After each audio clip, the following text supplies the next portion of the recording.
পৃথিবীতে নানান প্রকার নানান রকমের নানান কিসিমের আর কি প্রতিভাবান লোক আছে।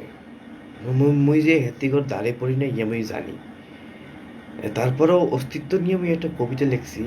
ইয়া যদি আপনার করে কিঞ্চিত বিনোদন দিতে পারে আর কি, ইহাতে আমার লেখার যে কষ্ট ইয়া সার্থক বলে বিবেচিত হইবে। আমি চেষ্টা করিতেছি। আমি ব্যাকগ্রাউন্ড মনে হয় কিন্তু বলে দিছি। নতুন করে ব্যাকগ্রাউন্ড শুনতে হইলে পজ করে আবার ব্যাক করে যাবে না। তারপরে কিন্তু ওই যে আমি আমার পুনরাবৃত্তি করা বাক্যগুলো আপনাকে সে ব্যাকগ্রাউন্ড মনে করাই দিবে। অস্তিত্ব নিয়ে কবিতা বলতেছি আর কি। কবিতা শুরু করলাম।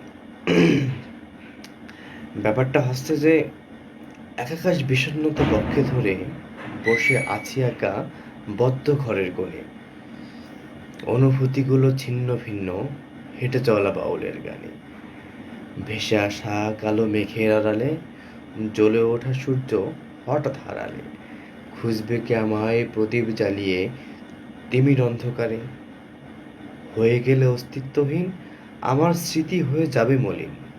আমি জানি তোমাদের ভিড়ে কৃত সৃষ্টির প্রতিদানে সঙ্গ দেয় সবাই স্বার্থের টানে, স্তব্ধ হলে আমার সৃষ্টি ফিরিয়ে নেবে সবাই দৃষ্টি, খর্ব হবে অস্তিত্ব আমার গড়ার প্রতিদানে। এমন কি যদি কোনো ভুল করে থাকি মনে কিন্তু ক্ষমা সুন্দর দৃষ্টিতে দেখতে হইবে, হ্যাঁ, নাহলে কিন্তু হবে না। বাই।